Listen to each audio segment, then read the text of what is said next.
Japan's involvement in the NATO cyber defense platform is a concern for China and reflects the growing importance of cybersecurity in Tokyo.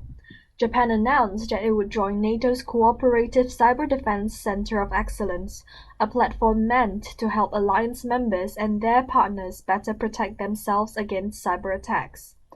Japan joined South Korea and Australia to become a contributing member of the platform, which is sponsored by 29 NATO members and involves 9 other nations.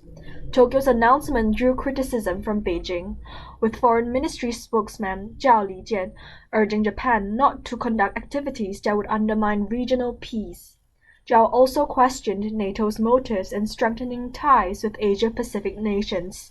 Japan's motive is to bring in additional balancing forces to deter China from policies or action that may harm their national interests. Cybersecurity has been given more focus under Japan's ambitious plan to fundamentally strengthen its defenses in the next 5 years, with Tokyo identifying it as one of 7 pillars for funding in its US $40.4 billion defense budget for fiscal year 2023, its biggest ever.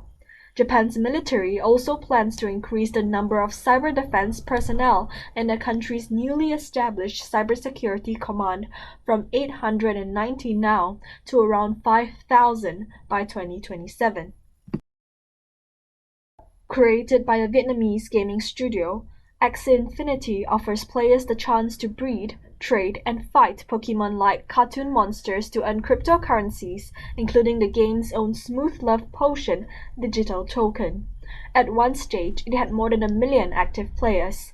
But earlier this year, the network of blockchains that underpin the game's virtual world was raided by a North Korean hacking syndicate, which made off with roughly 620 million in the either cryptocurrency.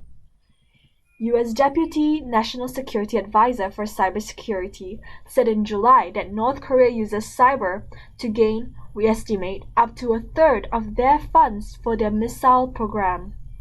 North Korea's use of crypto heists has also served to demonstrate the absence of meaningful international regulation of the same markets. North Korea trains people who show early indications of being strong in cyber, and they send them to other places around the world and embed them into organizations. And the hacking cells are based all around the Asia-Pacific region, merging in with the rest of the tech community. State-sponsored actors in the Billbug Group, aka Lotus Blossom and Thrip, have tried to compromise a digital certificate authority in an Asian country during a campaign targeting multiple government agencies. Symantec noted in 2019 that Billbug is based in China, and its primary goal appears to be espionage. Billbug is known to focus on targets in Asian countries. In at least one of the government's victims, a large number of machines on the network were compromised by attackers. In terms of how the attacks were executed, Billbug was observed exploiting public-facing applications to gain initial access to victim networks and, in particular, dual-use tools. These included AdFind, WinRAR, and Port Scanner, among others. The US, China, and Russia will join members of the Association of Southeast Asian Nations, or ASEAN, in a global cybersecurity exercise hosted by South Korea and Malaysia. The exercise is set to take place on Thursday as part of the virtual 2-day session of the Experts Cybersecurity Working Group of the ASEAN's Defense Ministers Meeting Plus, ADMM Plus. During the planned exercise, 2 member countries will work as one team to address cybersecurity tasks such as malware analysis, according to the ministry. It is expected that the exercise will contribute to reducing gaps among member countries in their capabilities to respond to cyber threats.